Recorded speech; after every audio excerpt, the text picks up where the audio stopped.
नारायणगाव मधला जो रोड जातो अनेक दिवसापासून काम चालू आहे पण ते काही होईना. रोडचं काम पेंडिंग आहे. पावसाळा सुरू झाला तरी अजून सुरुवात नाही.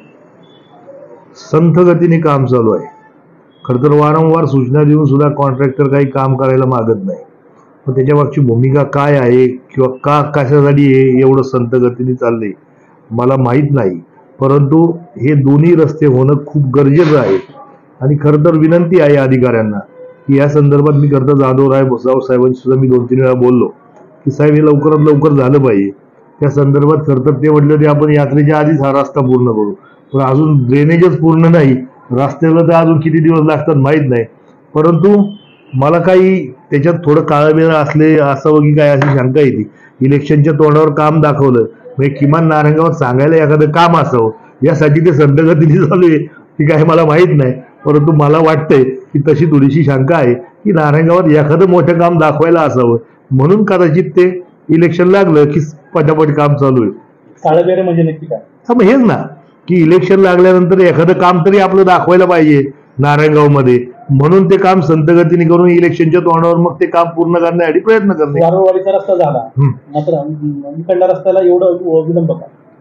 इकडच्या रस्त्याची तर अशी परिस्थिती कॉन्ट्रॅक्टर तर असं सांगतोय की इकडचा निधी सगळ्या ह्या रस्त्याचा हा वारवाडीवरच संपलाय. आता मग कोणत्या पद्धतीचं टेंडर केलं गेलं होतं याच्याविषयी मला काही जास्त माहिती नाही.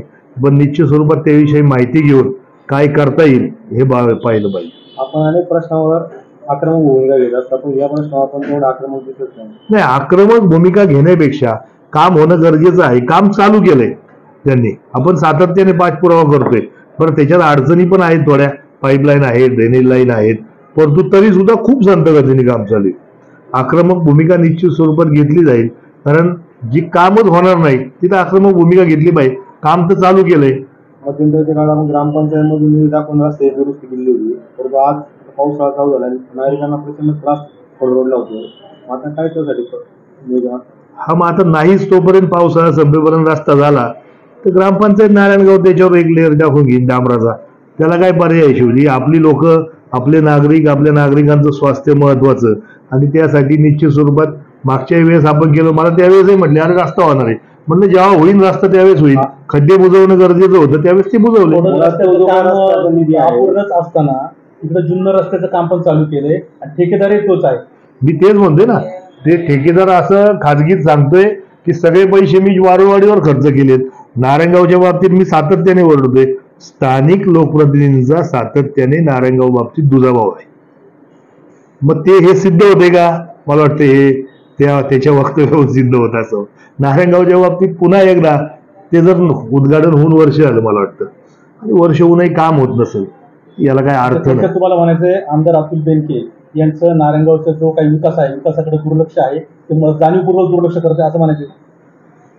हो मग आता तसंच तर दिसतंय कारण ठेकेदार जर खाजगी चांगला सगळे पैसे मी वारवाडीवर वापरले पण नारायणगावचे पैसे पण वारवाडीवर कसे वापरले जाऊ शकतात किंवा नारायणगाव मग ते टेंडर असं कसं केलं असेल? त्यांनी विधान केलं तुम्हाला? हो. सरपंच आता ते गेल्या वेळेस आपल्या खरीपला रोड नसताना सुद्धा ग्रामपंचायतीने खर्च केला. मग असा जो काय खर्च तो दुसरा विकास कामाला करते या कामाला कशासाठी केला? कशासाठी म्हणजे सगळ्यात जास्त रहदारीचा रोड तो आहे.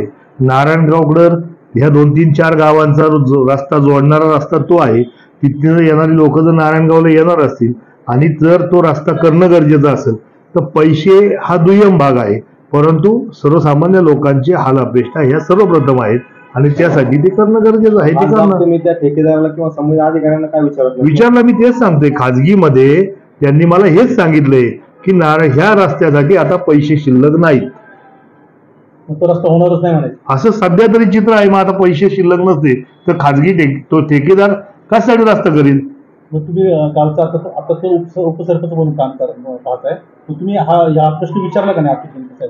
बेनके साहेबांना नाही विचारलं. ते जाधवराव साहेबांना मी 2-3 वेळा त्या संदर्भात पाठपुरावा केलाय की मला हे इस्टिमेट तरी सांगा. तुम्ही म्हणताय पैसे शिल्लक नाही पण तुम्ही नारायणगावचा निधी हा वारवाडीवर कसा वापरू शकता? तर मला आजपर्यंत ह्या गावचा निधी अर्थात तो जोड रस्ता आहे पण ठेकेदार निश्चित स्वरूपात मला सांगितलंय की हे पैसे आता ह्या रस्त्याचे सगळे संपलेले आहेत. विकासाचा जो मुद्दा येतो 2 दिवसापूर्वी नारायणगावचे उपसरपंच बाबू पाटील यांनी सांगितलं की नारायणगावच्या विकासाकडे अतुल बेनकेचं दुर्लक्ष होते. खोडद रस्त्याचं काम आणि संपूर्ण प्रलंबित आहे, याबाबत काय सांगायचं? वारूवाडीचा जो रस्ता झाला त्याच्यामधून त्याची लेंथ शॉर्ट पडत होते, म्हणून खोडद रस्त्याच्या निधीचा वापर आपण वारूवाडीच्या रोडला केलेला आहे. खोडद ते नारायणगाव मध्ये जो रस्ता कथे डायग्नोस्टिक सेंटर पर्यंत येणार होता, त्या ठेकेदाराला आपण त्याची वाढ करून दिलेली आहे आणि म्हणून तोच ठेकेदार जो खोडद पासून आता रस्ता करतोय त्या ठेकेदाराकडून तो रस्ता पूर्ण होणार आहे. नारायणगावचा जो अंतर्गत रस्ता आहे 20च्या पुढचा, त्याच्या मागून तो जुन्नर रोड जुना आहे, तो कोणी मंजूर केला? आमदार अतुल बेनके, मी तिथं सभागृहामध्ये सगळ्या गोष्टी त्या मांडल्या, माझ्या नावाने ती ऑर्डर आहे. सार्वजनिक बांधकाम मंत्री रवींद्र चव्हाण साहेब तिथं आले, अशा त्यांच्या वाढदिवसाच्या निमित्ताने संतोष नंदने मला रिक्वेस्ट केली त्यांच्या हाताने करायचा, करा म्हटलं, माझं काय अडचण नाही. तिथं उलट मंत्री आहेत, हे कामं केली. आणि अजून एक गोष्ट सांगतो, नारायणगाव मध्ये डीपीसीचे इतके कामं मंजूर आहेत, पण मी ते कामं मंजूर केलेत म्हणून त्याला नारायणगाव ग्रामपंचायत एनओसी देत नाही. असे भरपूर काम आहेत, ते मी आता बीडीओशी बोलून मी ते काम करणारच आणि ते करून दाखवणारच. कामाच्या बाबतीत सर्वांनी एकमेकाच्या हातात हात घालून काम केलं पाहिजे, कुठल्याही पक्षाचा नेता असतील, पण अशा बाबतीत जर वागत असेल तर हे चुकीचं आहे. ही तालुक्याची जनता किंवा नारायणगावची जनता पण माफ करणार नाही. जे काय करेल ते आम्हीच करू, तुम्ही काय करू शकणार नाही. ही जी भावना आहे ना, ही पहिले त्यांनी काढली पाहिजे, असं माझं त्यांना आव्हान आहे.